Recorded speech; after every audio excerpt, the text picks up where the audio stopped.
guys, so for today's video, magiging cook muna tayo. So for this new year, kasi ako yung magluluto ng sotang noodles.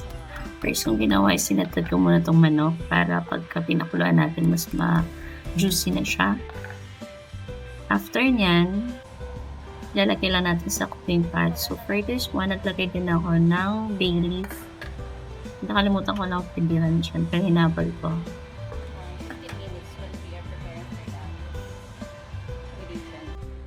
And then ito, yung manok na naluto natin. So, ilupit-kupit ko na lang siya ng maliliit.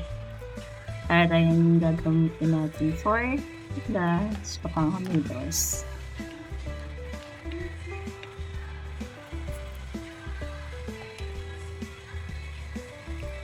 So, kanina guys, habang papakulo tayo ng manok, nag-ready na tayo nitong mga ingredients.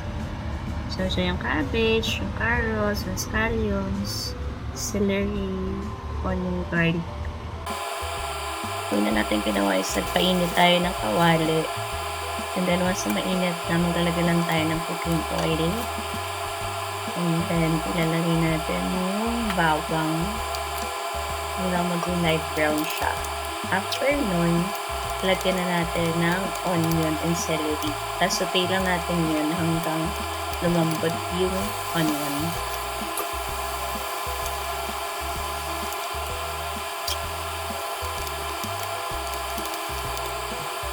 Once malambot na yung onion, pwede natin ilagay yung shredded chicken natin kanina. And then, saute lang natin siya dyan up to 2 to 4 minutes.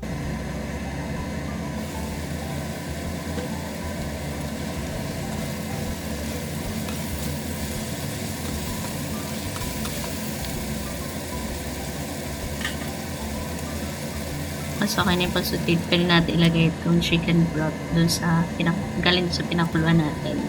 So, lagay lang natin siya lahat. And then, ayan lang natin yung oil.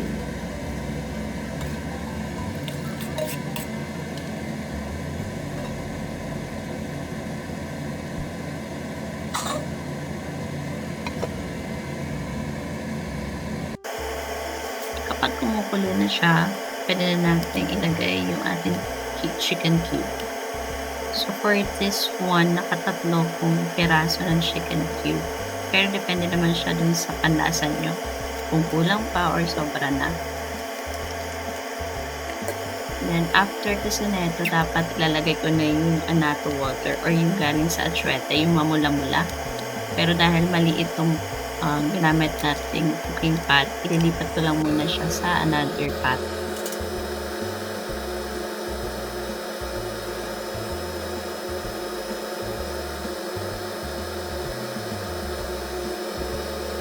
Since nalipat na natin dito sa mas malaking lagayan, so pwede natin ilagay natin water or yung atsuete, pinababara na atsuete, para magkaroon ng medyo reddish na kulay.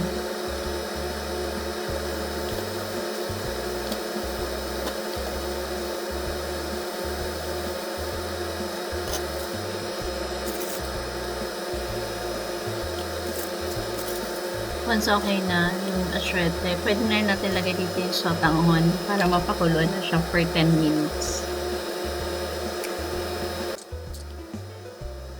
Na yung natin, yung ating noodles, so pwede natin ilagay dito yung cabbage at saka yung carrots. So binabawasan ko lang muna ng water kasi medyo malat nga yung cooking pot na natin dito. Tandaan lang para magkasya sila. Ayan yung cabbage yung iwa, and then yan, yung ating scallions and carrots.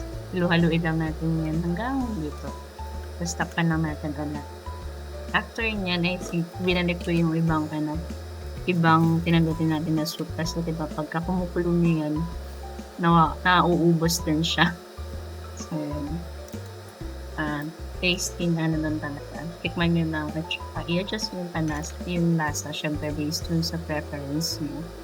Yan lang naman guys. Thank you so much for joining me dito sa pagluluto. So, New Year ngayon, we're still waiting for the midnight, pero just wanted to edit this para ma-alis na rin natin.